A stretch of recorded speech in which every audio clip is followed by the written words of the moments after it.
trust that is earned and not born. A trust that is earned and not born.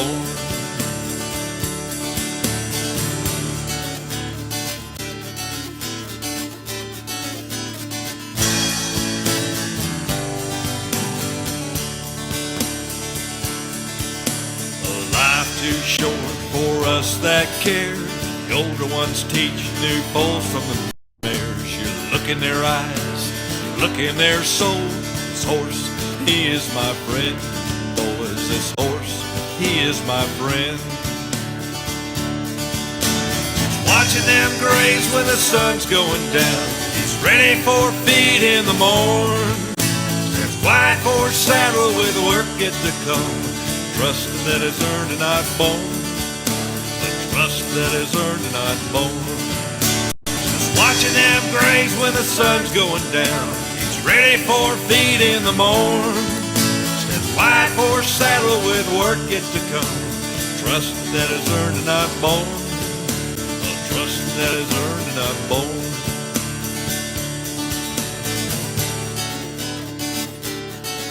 Howdy folks, my name is Van Hargis.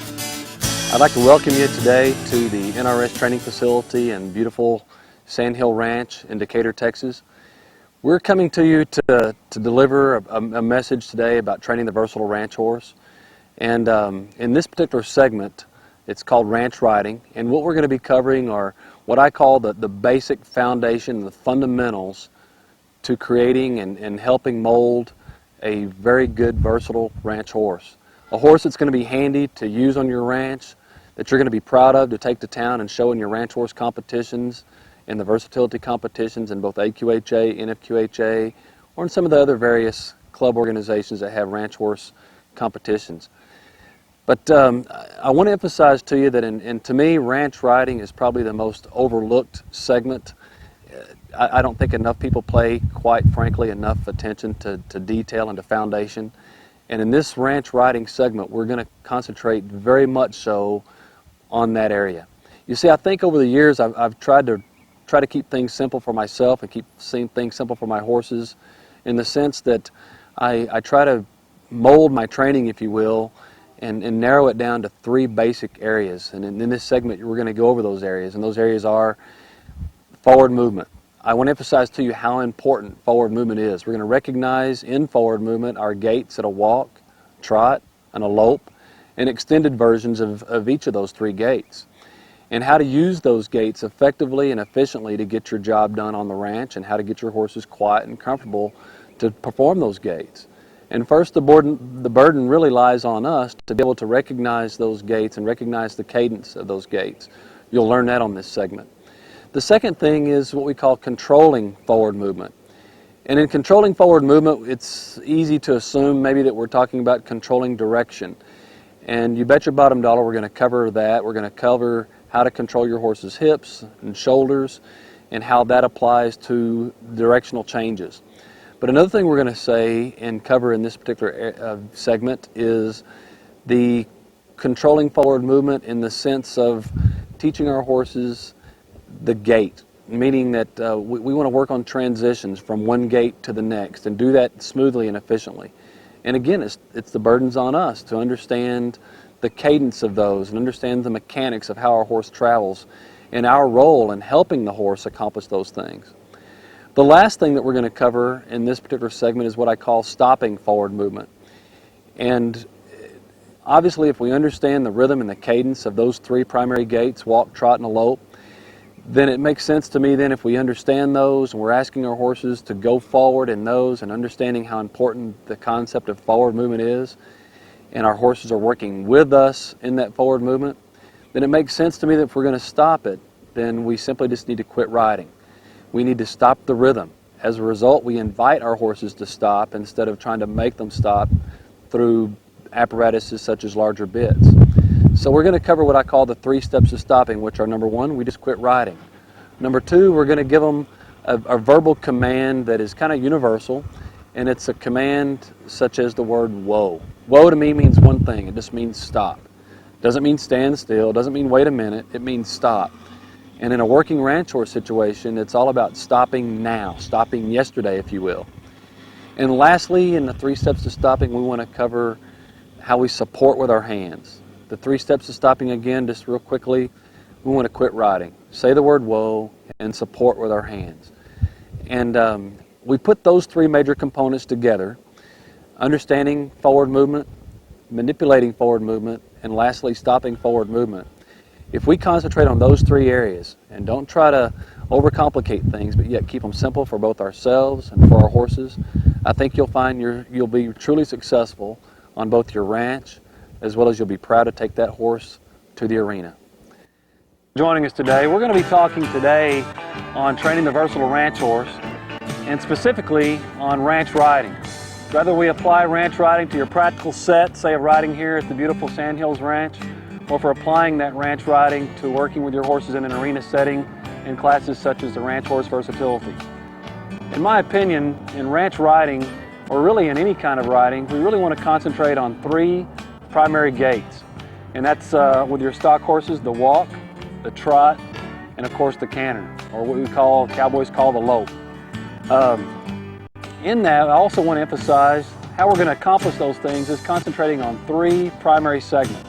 Number 1, forward movement. Number 2, the manipulation of forward movement, or what I call controlling forward movement. And then lastly, the stopping of forward movement. So go and join us today as we cover those 3 areas and hopefully get our horses to be a lot more comfortable in a practical setting on a ranch work, or sure enough get these guys ready to be competitive in some popular classes such as the Ranch Horse Versatility.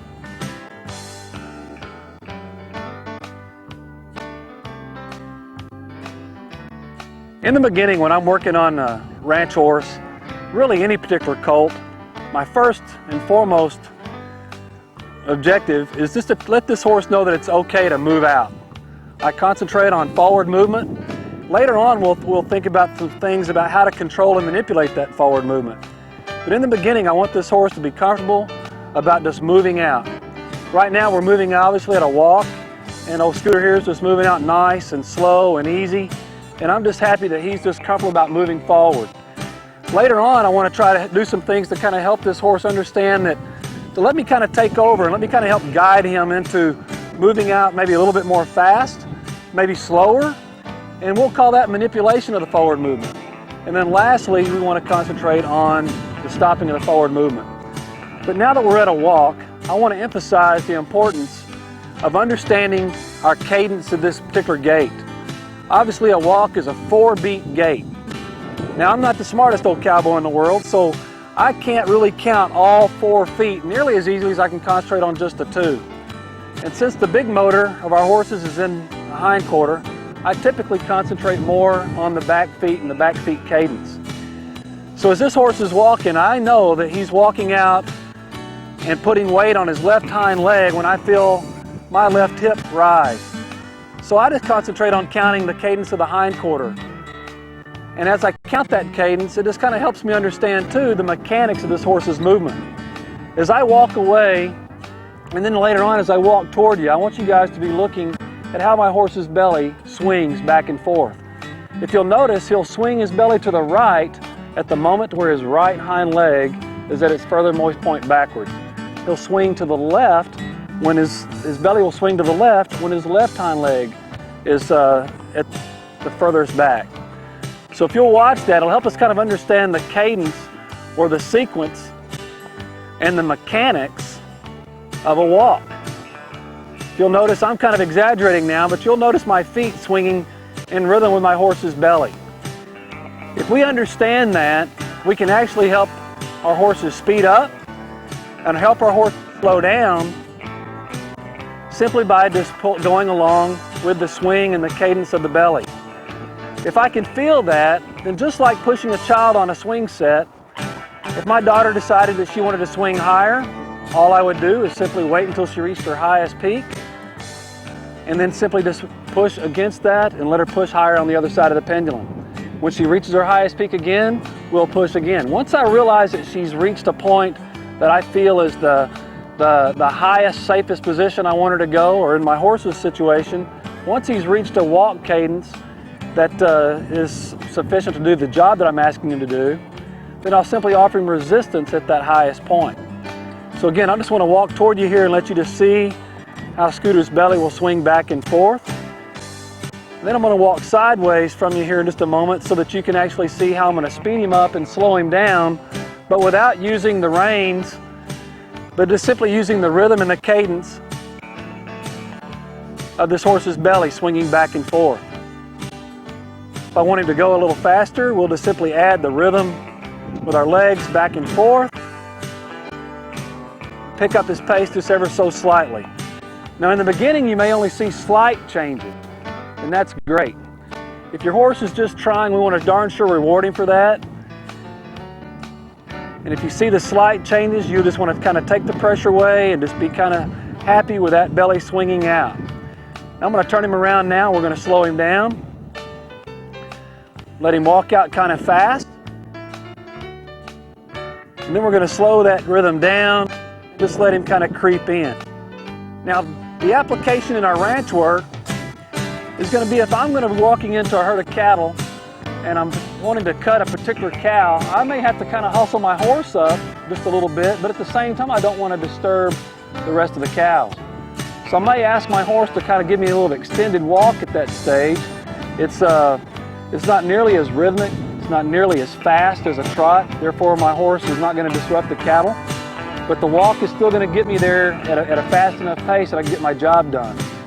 However, if I'm just kind of walking into a group of cattle and I'm not wanting to disturb any of them, I really haven't found the cow yet that I'm really looking to sort out or cut out, then I may want my horse to literally just go through there and just kind of creep through the herd. And if I can get him just to creep through there, just like Scooter's walking now, then once I spot my cow, now I can ask for a little bit more rhythm to the walk. And as a result, it just sure enough makes my horse a lot more handy. So just kind of to recap on that, the walk is a 4-beat gait. It's just a simple 4-beat rhythm. If you'll notice, at one point, this horse has got his feet just counting literally in a 1, 2, 3, 4 rhythm. And to make life simple for me, the horseman, I just try to divide that by 2 and concentrate on just the hindquarter. It's easy for me to feel that when this horse's hind leg is on the ground, his left hind leg is on the ground, I feel the saddle kick a little bit up to the right. In other words, my left hip rises. Same thing on the other side. When his right leg is on the ground, I feel my right hip tilt up. I also know that mechanically what's happening and what's going on is that this horse's belly is swinging back and forth. Now there comes the part of his body that I can actually manipulate, the swing of the belly. So when we're working on our horse's rhythm, if we'll just concentrate on that area, it just makes our job a lot simpler. The next gait we want to work on is a 2-beat gait. We commonly call it a trot. I also want to be able to control my horse at the trot at both a jog trot as well as an extended trot. A trot, being the horse's most efficient gait, is a gait that I as a trainer use a tremendous amount when I'm working on my horse in so many variations of my training. If I'm working on my shoulder work or working on my flexion, working on hip control, I do so many of those things at a trot just because it's the horse's most efficient gait. Another reason I like the 2-beat and the trot is that it's also a time that mechanically this horse is almost perfectly balanced over his front end and his back end. We discussed earlier the walk. At a walk, a horse has approximately 60% of their body weight on their front end. It's almost like standing still. At a trot, that 60% actually becomes about 50-50, balanced over their hindquarter as well as their front end. So to me, it's just really nice if we can concentrate on making our horses quiet, comfortable, and most importantly, with a trot, efficient. A lot of people have a hard time riding a trot because they think it's bouncy. A lot of the novice folks that attend our clinics will ride a trot and literally bounce a lot. My simple solution for that, and I'm going to trot away from you guys, I want you to watch Scooter's hindquarter. And I'm going to exaggerate this in the beginning. But what you'll notice that when this horse's his left hind leg is on the ground, his left hip will be higher. When his right hind leg is on the ground, the right hip is higher. But rather than ride that rhythm up and down, I'm going to exaggerate and ride it side to side.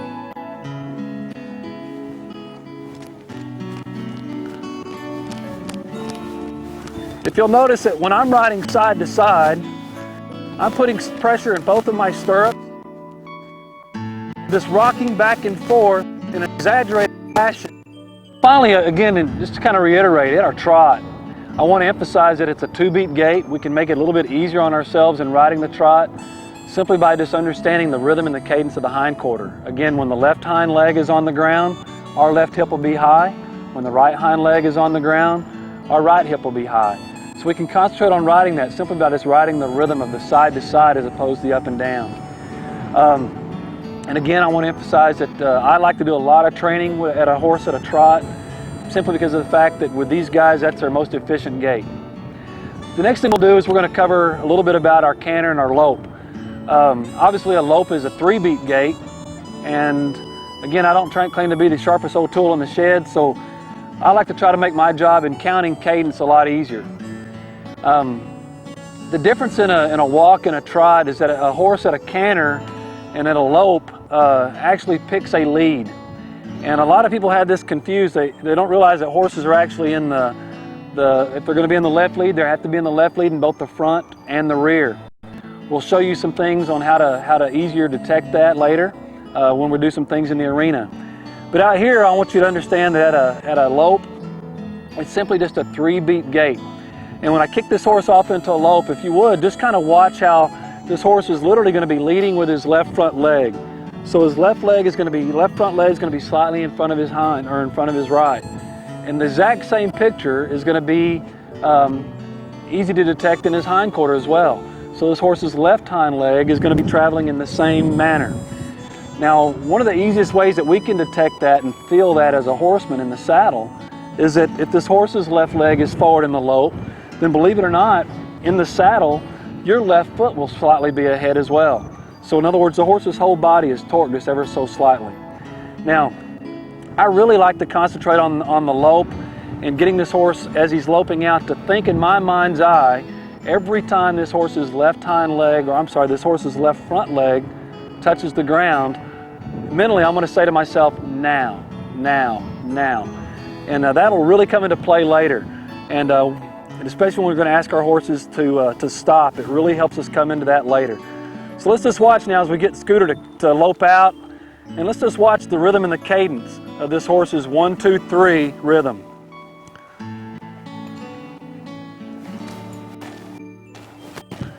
Now,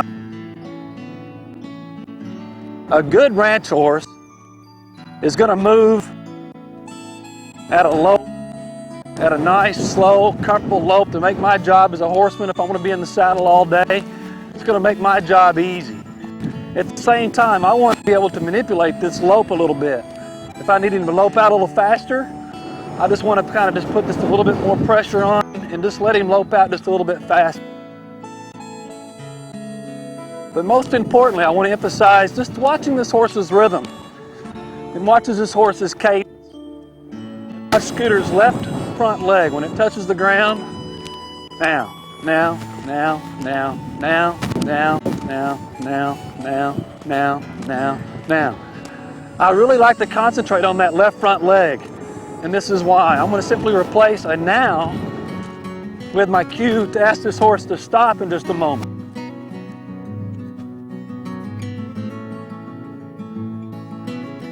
Now, now, now, now, now, now, whoa. Good deal. Now, it's not going to guarantee that if I say the word whoa in place of a now, it's not going to guarantee that my horse is going to stop right at that moment. But just through time and consistency, what will end up happening is we will develop between us what I call a refinement of communication. As we become more and more refined and as we become more and more consistent with each other, he will almost know that I'm counting in my mind's eye now every time that left front leg touches the ground. And as a result of that, when I sit and say the word whoa, he's going to instantly stop, and it's going to be putting him in a very nice posture to be able to stop when I ask him to.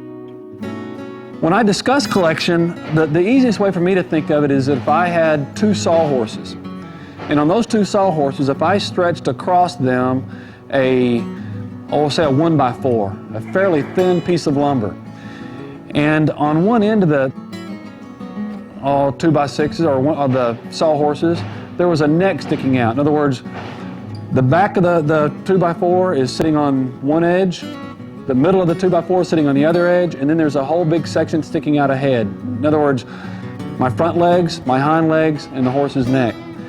But if I was to take the end of the 1x4 or 2x4 and press downward here, what ends up happening is that the middle of the 2x4, the span that's between the two sawhorses, will begin to elevate. And that's exactly what I'm trying to do with my horses. If I get this horse to curl his neck, in other words, break at the poll, curl at the neck, he's going to hinge here over his shoulders, which in turn elevates his back. The whole purpose of that is it just helps this horse learn to travel just a bit more efficiently. Earlier we talked about forward movement, and in the very beginning, quite frankly, I'm not awfully too concerned about how a horse travels out. I want to reiterate how important it is in the beginning just to let a horse move out at both a walk, a trot, and a lope as naturally as they possibly can. Once I've got the horses moving out naturally at a walk, trot, and a lope, then we begin to start manipulating it. What I mean by manipulating it and controlling it is that I want the speed control. I want to be able to control his walk at a faster gait, slower gait at a walk. I want to be able to control his trot, be able to do an extended trot and a jog trot. I also want to be able to do a lope and an extended lope. The question is, how do you get those things? And once we get the horse moving out comfortably, we then start focusing on what I call collection. The collection will just happen over time anyway, but collection is one of those words that in this industry right now is kind of a buzzword and has been for several years, but few people truly understand it. And with that, I'd like to just start off by saying that when I'm asking my horse to get collected, I'm really just asking this horse to travel at a walk and a trot and a lope just more efficiently. And I think the best substitute word for collection is this balance. The more balanced I can get this horse, the better he will travel at whatever gait that I put him into. And then of course then the question is, well, how do you obtain collection?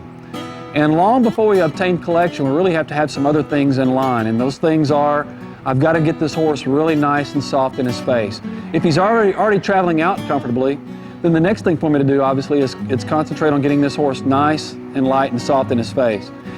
The easiest thing for this horse to detect in the beginning is lateral cues. So if I pick up on, say, my right rein, I pick up on the right rein, any sort of movement that I get with this horse's nose to the right, I want to drop that pressure off his face and just let him know that him trying is really all I'm asking for. And I really try to reward the most ridiculous thing. For example, if I pick up this right rein, if this horse just as much as moves an ear, I drop the rein. If I pick up the right rein and he just blinks his eye, I just drop the right rein. If I pick it up and get his ear, his eye, and then eventually his nose comes around, again, I just drop the rein. Because sooner or later, he'll get to figuring out that the minute this rein comes up, he can avoid the pressure on his face at all just by the weight of the rein. He'll feel that. So the faster he reacts, obviously, the faster he's going to get his reward. His reward's pretty simple for me just to leave him alone. And in the beginning, I'm going to just do this at a standstill, but however, if this colt decided to walk off during this process, I really wouldn't care. Because see, the only thing I'm worried about at this stage of the game is just getting control of his face. You know, we know now that he's comfortable about moving out, and I don't want that to distract from what I'm doing now, which is just seeing if he'll let me just pick up on his face and let me control where I put his nose. Now, that's obviously taking him to the right. I would do the exact same thing to the left. Just get this horse as nice and as soft to move laterally as possible. Now, I see some old guys, and I'm not saying this is wrong, it's just I just don't think that it's necessary. I see some folks literally take a horse's nose and crank it around and dang near try to put it in their lap with them. And I can't think of a single performance event that we do out there today in any discipline that we need the horse to travel with his nose on our knee. Because I think that's way too much to ask of this guy, I'm probably not going to do it. However, I'm not opposed to doing it for nothing more than just maybe exercising this horse's neck, just elongating those muscles, and just teach him a little bit of discipline about giving to the face. But I darn sure don't overdo that, and I really don't do it much at home at all. I don't really pick a horse's face any further than what I'd ask him to take it in a performance event.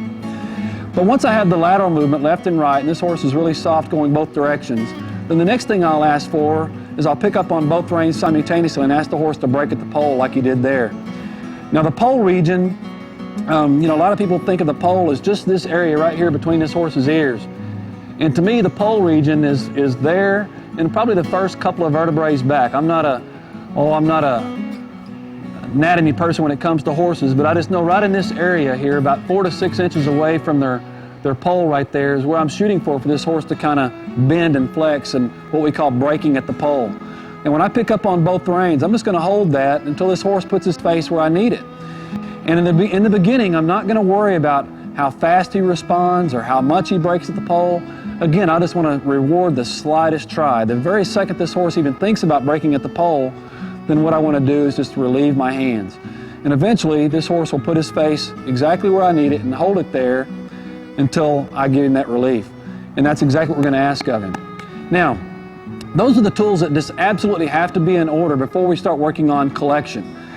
And what I'll do is I want to go ahead and get Scooter to move out here. I'm going to keep my reins here crossed across his neck, ask him to walk out, and just pick up on this left rein. And if you'll notice now, from what I'm seeing from my perspective here, is I'm just gradually seeing this horse's left eye, just the very corner of this horse's left eye. If I've got his left eye, then I know that his nose is a little bit tilted to the left, and as a result, he has to follow his nose, okay? So I'm just going to keep him moving forward, using the rhythm of my feet, using the rhythm of my seat, and at the same time, just picking up on that left rein to the point to where he's got to travel and follow his nose. Now, I'm not worried about him traveling collected at this stage of the game. I just want him to travel ever so slightly to the left, just following his nose. The collection just happens later, as I get this horse just softer and softer and softer about moving out, and softer and softer and softer in his face. Then the collection eventually just happens. I'm going to go ahead and squeeze him into a trot now, and I'm going to try to pick up on that same nose and just get him bending a little bit to the left. Good deal. Now, once I've got the horse where they're pretty darn soft about getting their face to me like this, and I can maintain a nice even circle, then I'll start picking up a little bit on my outside rein as well. Now, I'm going to stop here and let you guys see something. Easy. What I want to try to do with my reins is I literally want to try to create an alleyway.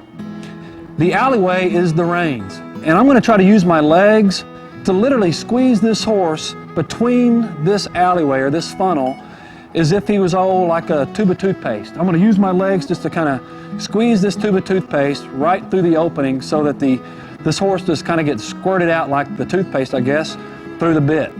Now, if I want to go to the left, what I want to do is create an alleyway to the left with my hands. And I'm not really awfully worried in the beginning when I'm working with a young colt about equitation. I'm not too worried about trying to paint a pretty picture.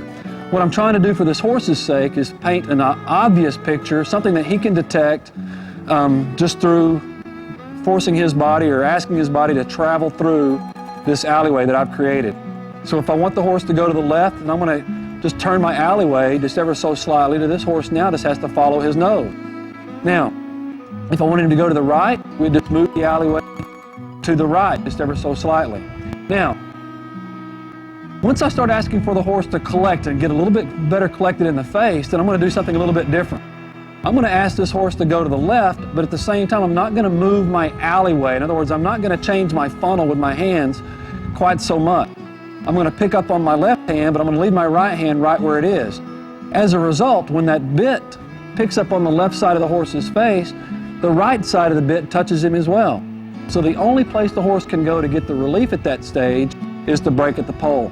Let me just show you how that happens. I'm just going to walk him out in the beginning, create the alleyway with my hands, and I'm going to leave my outside rein, which a lot of us call our indirect rein. I'm going to leave my outside rein perfectly still. I've created a funnel, if you will, with this horse so he can travel to the left between this funnel. Now, if I keep my right rein still, and I pick up on my left rein, the only way he can get away from the pressure, you see, is to travel more vertical in his face. Good deal. That's what I'm shooting for right there. That's a pretty little picture of him, and I like that. When he gives me that, we'll let him go straight and straight in the alleyway. Good deal. Good job, Scooter. One of the things we're going to have to discuss, though, is that where do you start on a younger horse? And I want to go back to the section where I was talking about the funnel, the alleyway between my reins. The greener the colt, the more I may have to get out here really wide and help this guy maintain this collection by having my hands out nice and wide. Okay? As this horse gets better and as I get better about communicating to him, and that's the whole key, is that we get better about communicating together. In other words, as he gets better about listening, as I get better about listening to him, as we get better about just refining our communication between the two of us, then my hands begin to start sneaking in closer and closer and closer. Now obviously we're talking about training the versatile ranch horse. The ranch horse at some point in his career is going to have to be ridden one hand. So even with a snaffle bit like today, as I get this horse a little bit further along, I can start putting my hands closer and closer and closer together until eventually I can put both reins together and have them adjusted properly to where then I can pick up on both reins and get this horse to break at the pole and be a little bit more efficient in his travel. Now, later on we're going to go ahead and bit this horse up, and he's not been bitted up very often. As a matter of fact, he's probably only carried a curb bit in his mouth, I want to guess, about 6 times. What I really want to emphasize when we go into putting a one-handed bit, a curb bit, in a horse's mouth, I really want to emphasize that we're not adding pressure. We're not going to the bigger bit simply for the reason of more control. What we're doing is that we're simply just giving this horse power steering. I'm going to be able to get the same response from my horse using the exact same amount of pressure. As a horseman, though, I have to realize, though, that my curb bit is going to multiply the pressure that I do apply. For example, my snaffle bit is a 1-to-1 ratio bit, meaning if I pull back with 1 pound of pressure, that's exactly how much pressure this horse feels in his face. When I put a curb bit in there, I'm going to be multiplying that pressure. So I need to know as a horseman that I don't have to pull back quite as hard. I want to really emphasize that because as a ranch horse, we're going to be riding these guys one-handed. And since we're going to be riding them one-handed, it means our other hand's going to be busy opening and closing gates, twirling ropes, a lot of different things that you're going to be doing on a ranch with your right hand if you ride with the left hand on your reins. There's a lot of things that my right hand's going to be doing apart from being able to hold these reins on this horse. So that's the whole purpose, really, of getting this horse to where we can refine our communication and bring our hands in closer and closer and closer together until eventually we can ride them one-handed. As we start sneaking our hands in closer and closer together, that really gives us puts us in a position then where we can start communicating with our horses a little better, and it gets them that much more prepared for that one-handed bit. It also gives me an opportunity to really start working on some pretty cool things with this horse. All of those basically are going to help this horse travel more efficiently, use his hindquarter better, keep him a little bit softer in his face, and at the same time, it's going to help him with almost everything that we're doing. But once I have my hands in this position to where they're fairly close together, and I'm using my legs to kind of squeeze my horse, like a tube of toothpaste forward into the bit, we'll just kind of push him into the bit some. Good deal. And as I'm doing that, if I'm going to maintain a left circle, I just want to, just like we discussed earlier, I just want to see this horse's left eye, just the corner of his left eye, and just let his body just kind of follow his nose. Now the purpose for the collection is not just to help this horse travel more efficiently and utilize his big motor, which is his hindquarter better, but I think it also helps a horse in their ability to stop, helps their horse in their ability to do transitions much better. And when I'm training a horse, I'm trying to also train a pretty picture. As a horseman, I take a lot of pride in my horse looking pretty when he travels. I know he looks pretty when he feels pretty. So those are the things I really want to concentrate on as I'm doing this. So I just want to kind of paint a pretty picture with him. If he's relaxed and calm, that's a pretty picture to me. If he's traveling efficiently, that's a pretty picture to me. If he's being very disciplined, that's a pretty picture to me. So those are the things we're trying to do. Not only is it helping him travel more efficiently, but it just looks pretty. And that's what we're shooting for.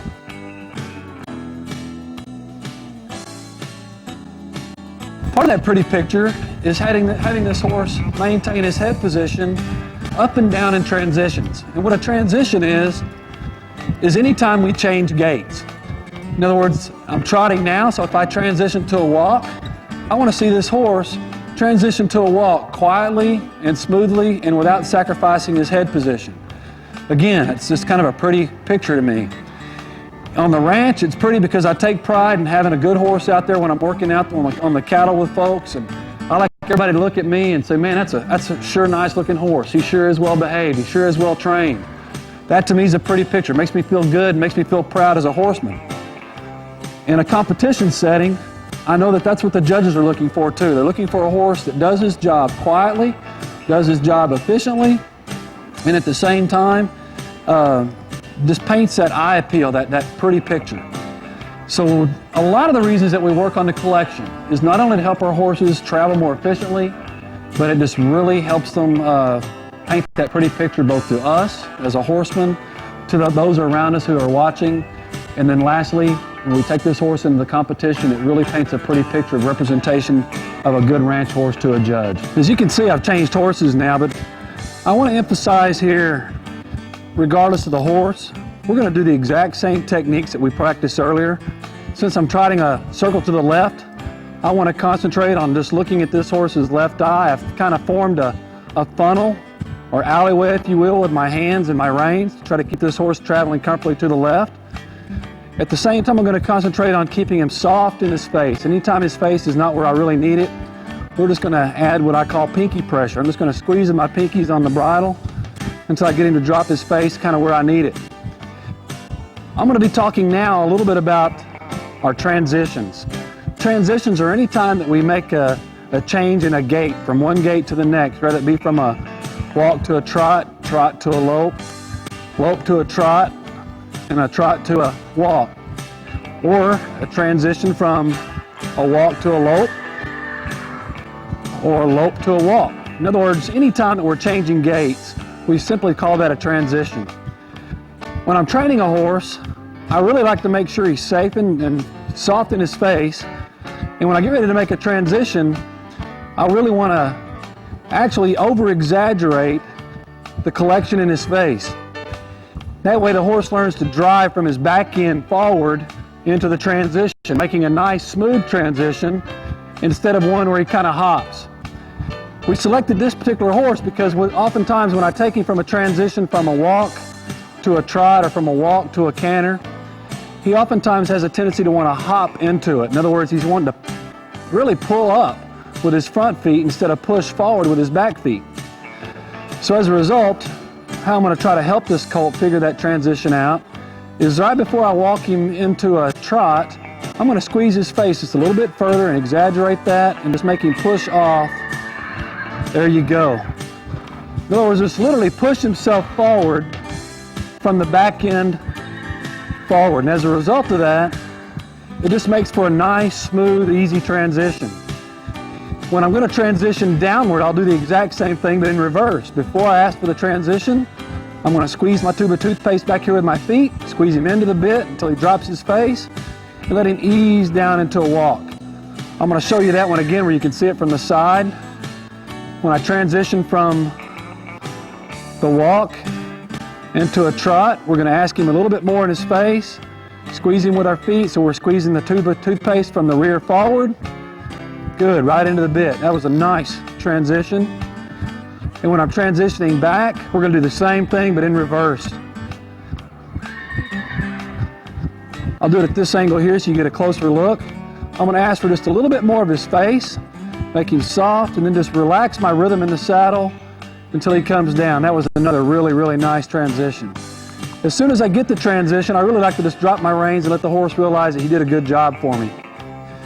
Now, another transition I want to work on is a transition from a trot to a lope.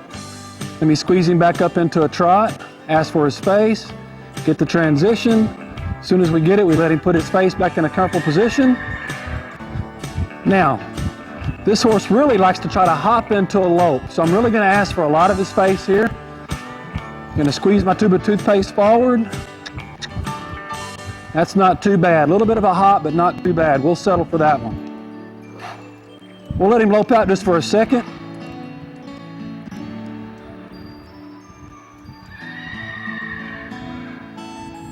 Now again, I'm just really kind of squeezing him forward with my feet, pushing him forward with my seat, kind of being in rhythm with him in the 1, 2, 3 rhythm. Trying to maintain his face to be in a nice, comfortable position. When I transition him down, I'm going to ask for a little bit more faith, which means I'm going to have to squeeze in my feet. We're going to sit down and change our rhythm. There's a nice little transition. Good. Now this is a young horse, so this will just get better and better and better. And regardless of the age, we just do the same things over and over and over. Consistency on my part, consistency on the colt's part, is what's going to help us refine our communication. That's really what this is all about. Just the two of us learning how to communicate with each other. And just through being really consistent with each other, we can learn to communicate better and better, more and more refined. I'm going to trot away from you, and I'm going to ask for that transition again from the lope. From the trot to the lope, and then transition back down again. I want to really ask for his face to be nice and low. Then we'll squeeze and ask. Not too bad again. He's a little bit hoppy in his front end, but not too bad. As he gets going, I just want him to be soft. Let him move out. That was nice. Easy. Good deal. Now, a lot of times to help my horse and start developing that communication, you might have noticed there I said the word easy. So as I change my rhythm in the saddle, and literally it's just that, I change my rhythm. I have to understand, in order to get a good transition, the thing that I have to know in my mind's eye, and that is what cadence are we in? If I'm in a trot, I know that my body's in a 2-beat cadence. If I'm in a lope, I know that my body and my horse's body's in a 3-beat cadence. So the first thing I want to do is in my mind recognize that cadence and then mentally change that cadence in my mind. And my body will soon follow. I'll know I'll take my body from a 3-beat to a 2-beat rhythm. At the same time, my word for that transition is going to be the word easy. Easy sounds absolutely nothing like whoa. So the horse knows then that he can transition down to a slower gait and not get that confused with whoa. Now, I'm going to try to get this horse to transition now from a walk to a trot, immediately from a trot to a lope, and then back down again. Good, that was a nice transition there. Not too bad. Let him lope out just a touch. We're going to discount to ourselves our body just being in rhythm with our horse, and we know that that's a 1, 2, 3, 1, 2, 3. And what I do to kind of simplify it, like we mentioned earlier, is I just concentrate on this horse's left front foot. Now, now, now, now, now, now. Then we're going to transition down by saying the word easy. Good. Good. Oops, kind of lost a little bit of a gait there. We just kind of have to play with the idea of squeezing with our feet. That's our legs again are like toothpaste. We're just kind of squeezing this horse like he's a big giant thing of toothpaste. We're just squeezing that tube forward right into the bit. Now I'm going to transition back down again to a walk. Again, we're going to ask for just a little bit more of his face before we transition down and ease him down into a walk. A little bit too much of a stop there, so we'll just play with that one more time. Back into a trot.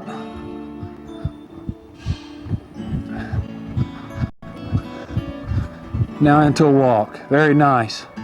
Now where's the application on the ranch?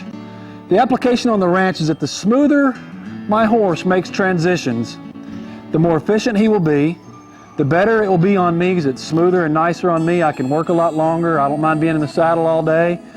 And as far as the cattle are concerned, if this horse doesn't really jar and cause a big disruption in the things that he does, the less disruption he'll cause to the cattle.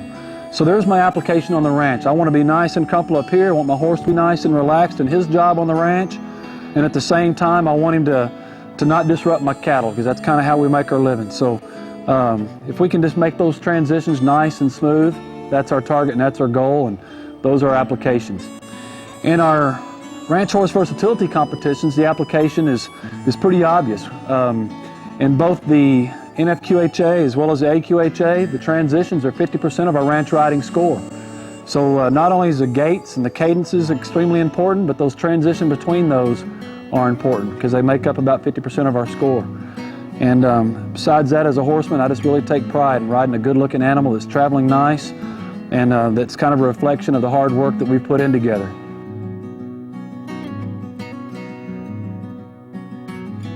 Another component in my training program, especially my ranch riding, and the reason we put so much emphasis on ranch riding is, to me, that is the foundation for all the things that are going to come to follow. I can't do my ranch trail, can't do my working cow horse. There's not a whole lot of things. I can't do my ranch cutting unless we put this really solid foundation in on these things. So another very important component of this ranch riding is what I call my lateral work. It's where I learned to control my horse's bits and pieces. I really couldn't do lead changes, I couldn't do lead departures, I couldn't open and close gaits, I couldn't help this horse manipulate certain obstacles if I was unable to keep control of this horse's certain body parts and getting to learn to move off my leg. Now, oftentimes in some of our clinics, we get some folks confused sometimes about where we really want a horse's nose in relationship to our leg pressure. I want to simplify that for you. I always want my horse's body to move away from leg pressure. Basically, any body part, we want our horses to move away from pressure. It's not a natural thing for them. It is a learned behavior, and through consistency on our part, it's a very easy and very simple thing for them to learn. Some horses pick up on it a lot easier than others. But if you'll notice, this old horse is distracted here for a second, some things that are going on down at the other end of the arena. But what I want to do is I just want to touch with my right leg so you guys can see this horse's right ear move. And really, literally, that's where I start. In the beginning, I always want my horse's nose to go toward my leg pressure. His body will go away from it. Okay, so in the beginning, when I'm going to teach this horse a little bit about lateral movement, I can literally get this horse to look to the right just simply by touching him with my right leg. Every time that I touch him with that right leg, if you'll notice, his ear will go this direction as well as his eye. And if I don't take the cue off at that moment, his nose will just drift this way. It's just a natural thing for them to do. It's no different that if I walked up behind you and tapped you on the shoulder, if I tapped you on your left shoulder, just about bet that you would look to your left. If I tapped you on the right shoulder, I could just about bet that you would look to your right. So anytime I touch my horse with my leg cue, it's just as if I'm walking behind him and just touching him on his shoulder. And there you go. See, his nose just drifted toward you. We'll squeeze again. There's his nose again. So we always want our horse's nose to go to our leg side, unless our hands tell him to do otherwise. Okay? It's a natural thing for them to go that direction. So in the beginning, we're going to work with that. So I'm going to walk this horse out, and we're going to squeeze him just a little bit more with our right than we do with our left. And as a result, his rib cage will move away from leg pressure, move to the right, or move to the left, away from leg pressure. And as a result, this horse's nose will just stay arced this direction. See, if you'll notice, my hands aren't doing anything at this stage, but my leg is just asking this horse to move around that inside leg. Now, the most important thing about that is that if I'm moving this horse out and getting to move around that leg, the first body part I really want to kind of control is his hindquarter. If I can control his hindquarter, there's a lot of really cool things that can happen. First and foremost, on my greener colts, if I can control this horse's hindquarter just a little bit, it just might mean that I might not get bucked off. And I say might. I refer to the hindquarter a lot of times as a big motor. This is where a lot of things happen. And if I can get this horse to learn to bend around this direction, keep adding more leg pressure, before you know it, I can disengage his hindquarter. And I like to be able to do that on a very loose rein and with relatively little leg pressure. If you can notice now, this horse is just moving his hindquarter out. We'll let him just walk back out again. Good deal. Now, how this horse knows to do that is because I've combined actually two separate cues. I've got his nose to here, and I'm squeezing with my inside leg, which in this case is my right leg. His rib cage and his hips are trying to go away from pressure. That's what we've trained all of our horses to do, is to move away from pressure. So if I just keep sneaking his nose in further and further and further, he's really got no other choice now than to move his hips out. And that's what we're looking for. Good deal. Just getting to move those hips away. Good. Good. Just let him walk back out. Now, this is the part that I don't want to confuse anyone on. If you'll notice, I said before, we always want our horse's nose to go to our leg pressure unless our hands tell him to do otherwise. I'm going to put this horse's nose to the right again, just as if we're going to do a right circle. And just a moment ago, we turned this horse on his forehand by getting his hind quarter to swing around his front end. This time we're going to do something just a little bit different. We're going to learn to control his shoulders here and just try to make this just really simple. I'm going to keep his nose to the right just ever so slightly. This time we're going to take our right leg off and put our left leg on. And as a result now, his front end moves around his hind quarter. We'll just let him walk back out. That was real nice. Good deal. Now, that is actually the very beginning stages of training our horses to do really cool things such as spinning.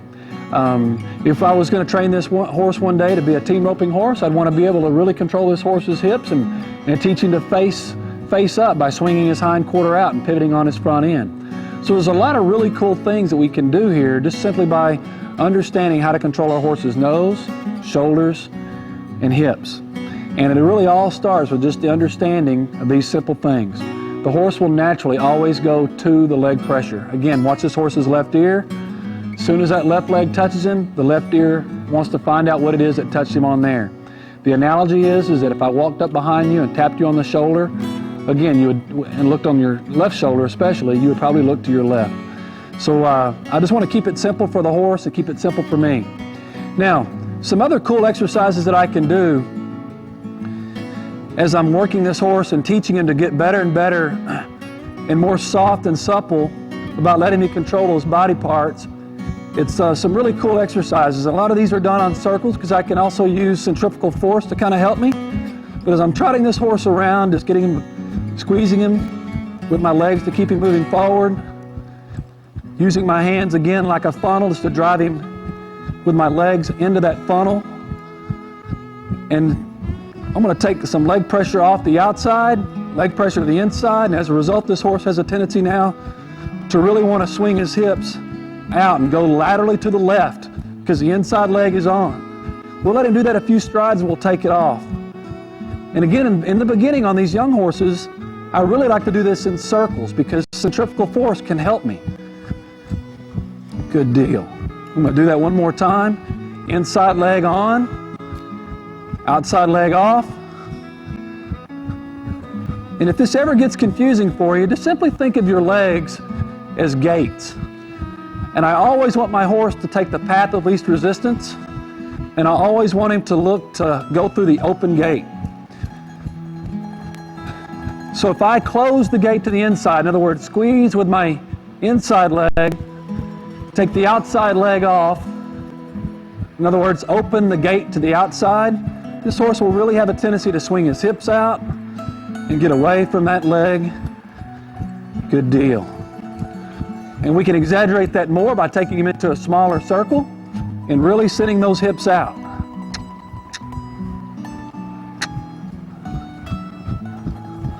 Really send those hips out. Good deal. Let him come on out of that, back into our original circle.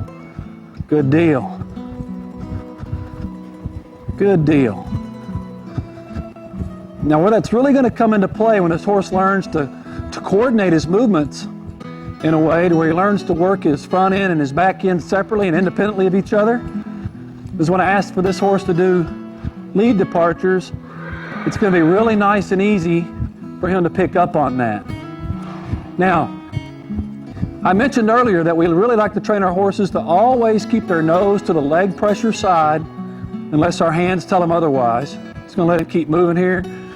Anytime my horse wants to poop when we're working, that doesn't bother me in the least, but I want him to keep working. I don't want him to think that that's an excuse for him to get to stop for a moment. And kind of the way I look at that is that by golly, if I was a a mountain lion sneaking up behind him, I don't think this sucker would take the time to stop to poop. I think he'd just do it on the run. So I figure if he could do it to look out for his own life, he could do it with us as well.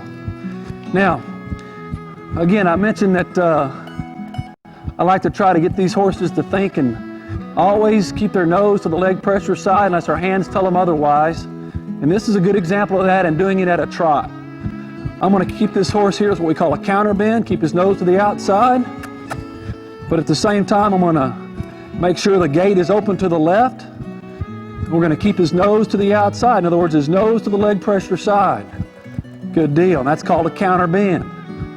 Now, the cool thing is, just by doing that, manipulating our hands and manipulating this horse's response to my leg cues, what we just did there was we got control of his shoulders, you see? Now just watch this. I'm going to take his nose this direction, and as a result, the gait is a lot more open to the left than it is to the right. Good, and this horse can counter bend to the right. I'm sorry, counter bend to the left. Good deal. Now, I really like doing these things at a trot on these guys because what I mentioned earlier, a trot is a horse's most efficient gait. He's more balanced at a trot than he is any other time, so I want to take advantage of that and make this old colt's job pretty darn easy.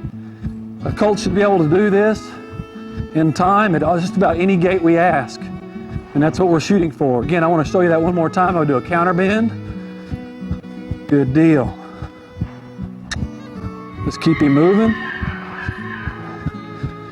Now, earlier we talked about, when I was riding the other horse, we talked about how the greener the horse, how we really try to get, almost exaggerate our communication. I talked about driving my horse to a big wide funnel, making a really nice wide alleyway. I also want to do the same thing with my feet.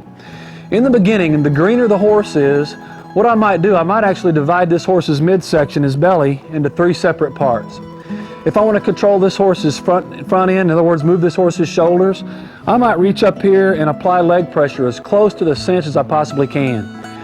As a result, he hopefully can determine that I just want him to move this front area up here, move his shoulders out. All right, now it may take a little bit of effort on my part, but if I can just reach up there and get as far forward as I can without either being on my cinch and most definitely not in front of the cinch. I never want to cue a horse on his shoulder. I don't care who you are, what you're doing.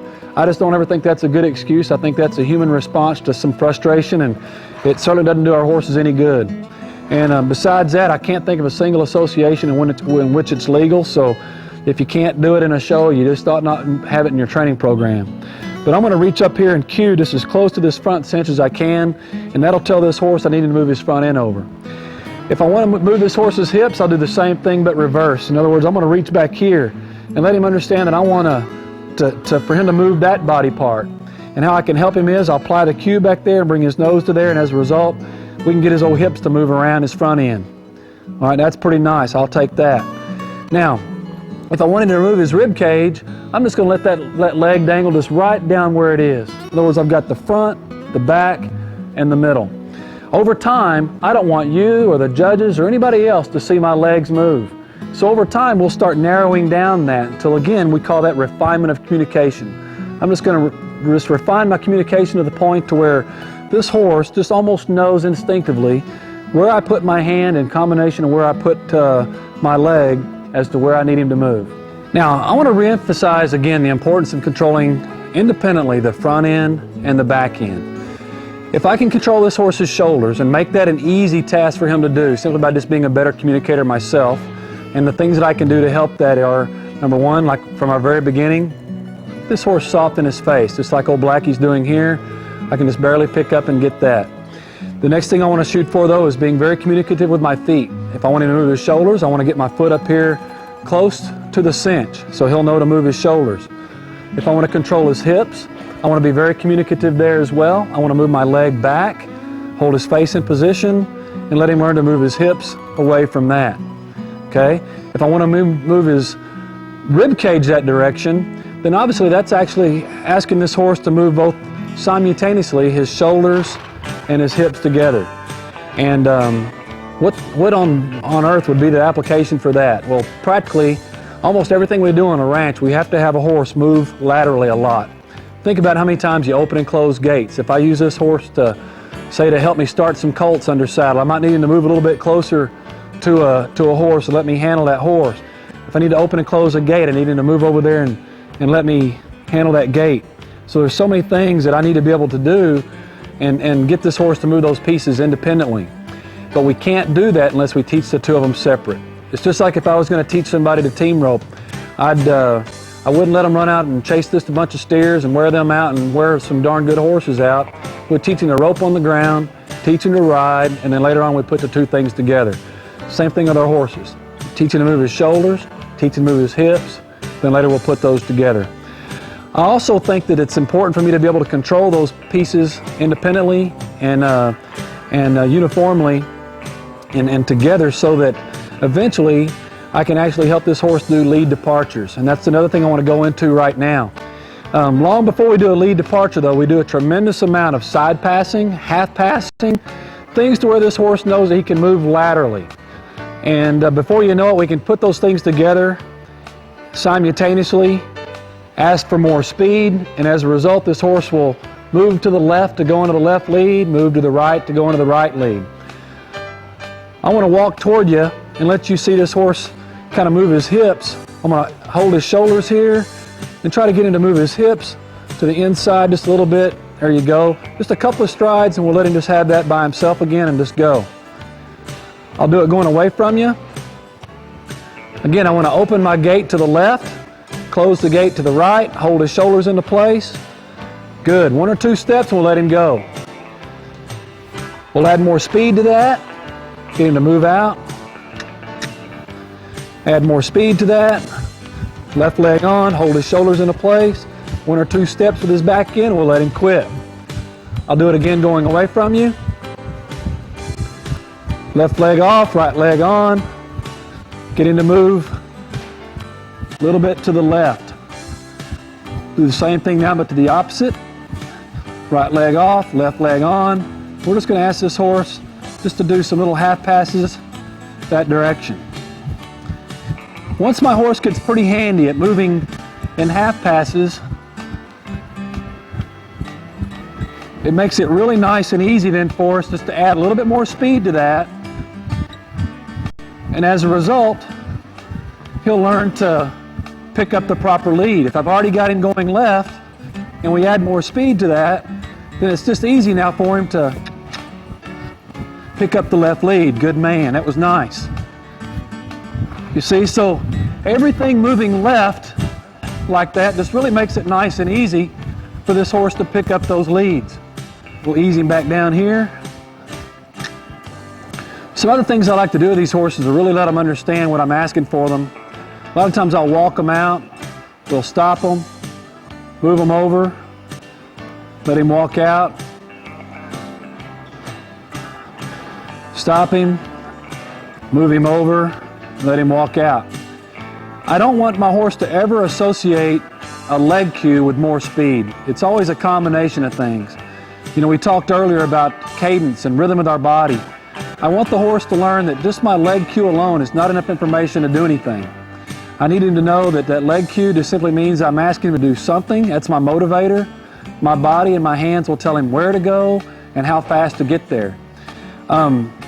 I use this analogy a lot. If I was to ask, say, Sonny Miller at NRS to say, Sonny, I need you to come out here and dig a ditch for me. I got to run to town and do some errands. Now, here's a sharp shovel. I want you to start digging. And next thing you know, I take off, and Sonny, being the kind of fella he is and wants to sure enough help me out and do right by man, he's going to start digging. But at the same time, you see, he doesn't have enough information.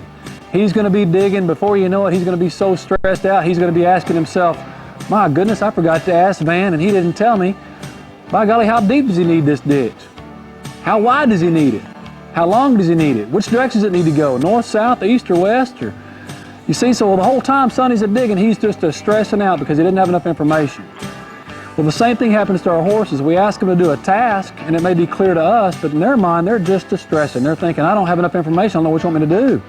I feel that leg touch me over there, but do you want me to go left at a walk? Do you want me to go left at a trot? Do you want me to go left at a lope or what? I don't have enough information.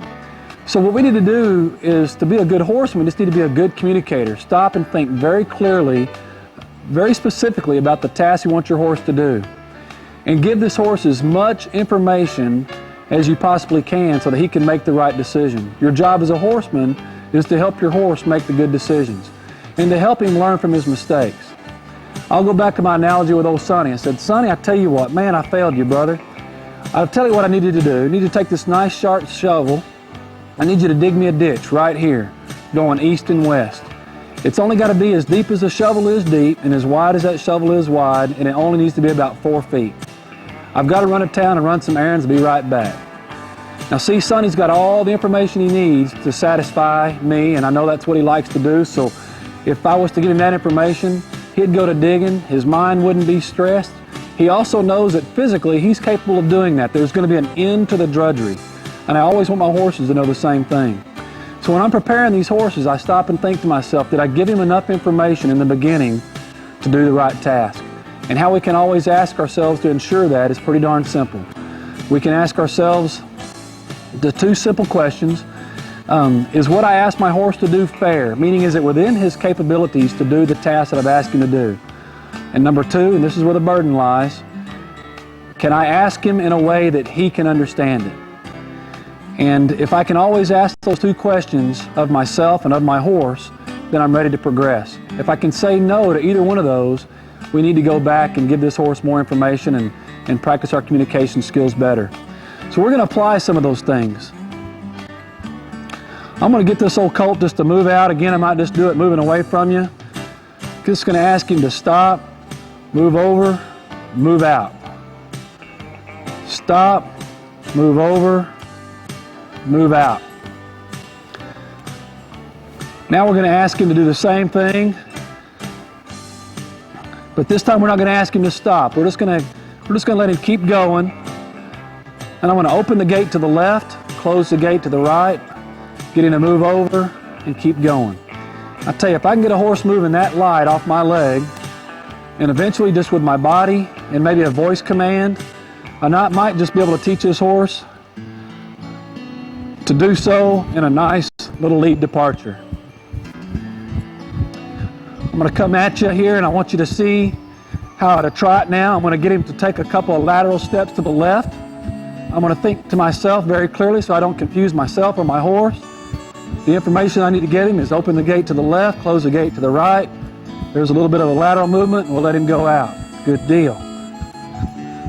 This time I'm going to see if I can use that into a transition into a lope. Now remember, in transitions I really like to get my horse to over-exaggerate their face. Get them a little bit collected there. I want to keep my hands in the right position so I can help guide his shoulders, guide his body. Open the gate to the left, close the gate to the right.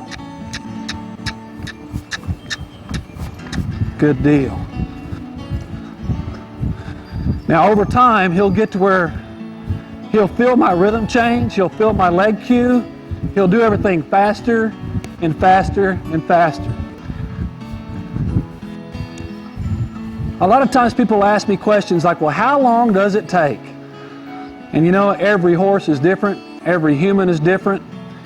And a few years ago, I was running on a lot of luck and a lot of success in my training program. It just seemed like every horse that I touched, we were going to the pay window on in one respect or the other in almost any event that I happened to be training them for. And an old fellow I'd ridden a lot of horses for, he come to me and said, Van, I got a horse that I wanted you to get going, and been reading about you and understand you've just been doing real good with all these colts. And he said, I got a horse, I just want you to see if you can just get 1% improvement on a day. Do you reckon you can do that? Of course, because of all the compliments he gave me just a few minutes before that, my old chest swelled up. I'm thinking, well, sure I could. He said, well, good. In about 100 days, I'd like to take him to the World Show. Boy, it just made me realize real quick that 1% of improvement a day sounds easy and simple enough. But if that was the case, each and every one of us would have the ability to get a horse in 100 days completely ready to go to the toughest competition there is. Horses, just like ourselves, are going to have some great days. They're not going to have some so good a days. And as a result, we as horsemen just need to be extremely patient with them. And that's what we want to do with these guys. Give them the right tools and be really patient and work on our communication skills. We have discussed the importance of understanding cadence. And that comes into play no important time than when we're asking our horses to learn how to stop. Probably one of the most important questions, or one of the most frequently asked questions that I get as a horse trainer and as a clinician is, how do you get your horses to stop? Do I need to get a bigger bit? Or is there some sort of device that I could buy to help me get a stop on my horse? And quite frankly, a horse wanting to stop is probably one of our biggest assets that we have going for us as a horseman and as a trainer. You see, I think a lot of folks are confused. They think horses really want to run, they want to move out. In reality, they want to stop. And really, it's that seeking out the stop that makes that task so easy. One of the things I really emphasize, though, is understanding that rhythm and that cadence. We want to kind of refer to an old quote that we want to make them go and let them whoa. So, for example, if I'm going to ask my horse to walk, I'm going to make him walk. Otherwise, he's going to be quite happy to stand right here. If he's not quite happy to stand right here, that's okay. Then I'm always willing to go to work if he is. So if old Blackie here decided he just couldn't stand still, that'd be a great opportunity then for me to become a trainer and do more things with him. But I'm going to also offer him the opportunity to stop from time to time. And my system, and I don't think it's different from a whole lot of other folks, but I hope I can explain it to you in a way that you can understand and how you can help your horses. My system is really simple. Understand your cadence and stay in rhythm with your horse. In other words, ride your horse. When we want our horse to stop, we simply just stop riding. That's my first step. We just quit riding. Number two, I want my horses to understand the word whoa. I really try to emphasize at my home and in my training facility and at our clinics that we don't want to use the word whoa or a word that sounds like whoa or anything else when we're working with our horses. We don't want to say no or anything that may even remotely sound like that word. I like to use the word whoa to mean one thing and one thing only, and that's to stop.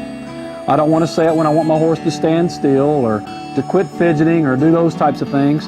I simply want him to stop forward movement when I say the word whoa. The last thing I want to do, and I want to emphasize this, is we only support with our reins. There's not a bit out there that can stop a horse. A horse is going to stop because he wants to. A horse can sometimes stop because he's afraid not to. But those types of things will end up causing other types of problems. We should be able to train our horses to stop simply on just stopping our movement. In other words, taking away their motivation for wanting to move in the first place. Letting stopping and standing still be the reward. As I demonstrate this, I want to emphasize my concentration on my rhythm and my cadence. All the other things that we've worked on are going to come back into play. In other words, I want to keep this horse soft in his face. I want to stay in rhythm with him at a walk. And then when I ask him to stop, I'm going to simply just sit down and quit riding. I'm not going to rip his face off with this bit. Now, in the beginning, a horse doesn't really understand the word W-H-O-A, so I'm not going to say it to him. But over time, he will start to understand it, and I'm going to start using it and relying on it. For those of you who have seen me do colt starting demonstrations, you've probably seen me ride a horse that's never been saddled, never been ridden, and I'll ask that horse to move around the round pen, and when I'm ready to get off after the demonstration, I'll simply just stop riding, and sometimes it may take 1 or 2 or 3, 4 more rounds in that round pen before that horse comes to a stop. But without any motivation and rhythm with me, then he's literally carrying a burden. And that's what I want my horses to feel. I want him to feel that he's carrying a burden so that I'm not working with him. He's literally having to carry, in my case, almost a 200-pound sack of potatoes. I'm just sitting up here dead weight. I'm not helping him carry me at all by staying in rhythm with him. I simply become just a burden, and after a while, he's going to be tired of carrying the burden and stop and take a rest. I want to reward him for that. Once he begins to understand that he can stop moving when I quit riding, then I want to start introducing another word to him. And I'm going to introduce the word here just shortly.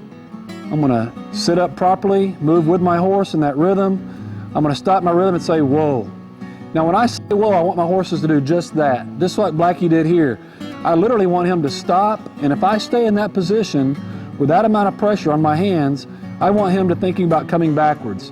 So oftentimes after I stop, my horse stops nice and polite, I might repeat the word again, whoa.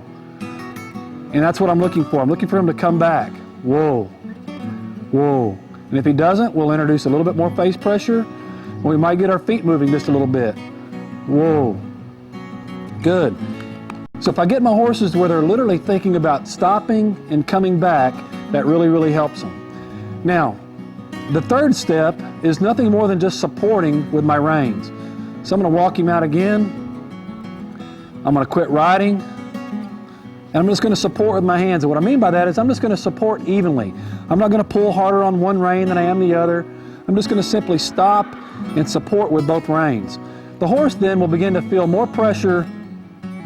He'll begin to feel more pressure in his face than he feels with me pushing him forward. And as a result, he's going to move to the path of least resistance, just like we talked about a little while ago. I want my horses to be just like water and electricity. They're always going to take that path of least resistance. Horses really don't like conflict. They try to avoid it whenever possible. So I can actually introduce just a little bit of conflict there in his face just by a nice soft touch with my hands. And I'm not motivating him to go forward. Therefore, he's going to take the path of least resistance, which is just stop and yield backwards. So just to reiterate, I'll do this at a walk. I want to understand that that's a 4-beat gait. We're just going to walk out very rhythmically. I want to move with him.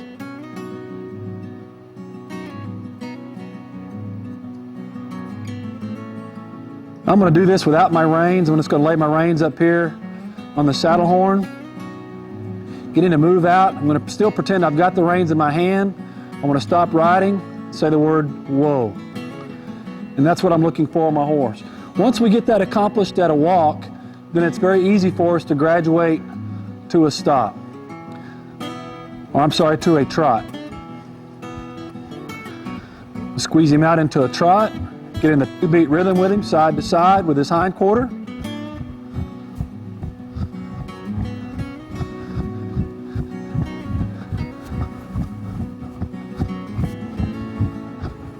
Really want to stay in rhythm with him so that he can feel me stop the rhythm. Whoa. Good deal. Good deal. Everything we do at a walk and a trot, and we do this numerous times, over and over and over again, several times a day with every horse, and obviously several thousand times in this horse's lifetime. And we simply just stay out of the horse's way and allow him to stop. I'm going to go ahead and break Blackie here into a lope, take him down the arena and come back, and ask him to stop.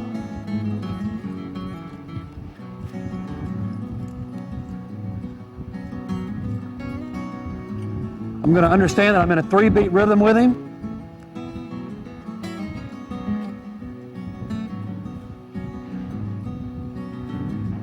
Get him in a straight line. Stop riding. Good deal.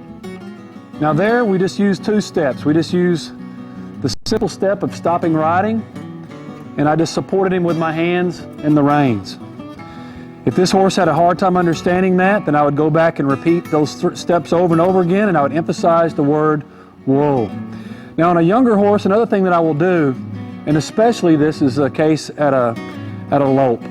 A lot of people want to try to get that drop dead gorgeous stop at a lope, and sometimes that's pretty darn difficult to get.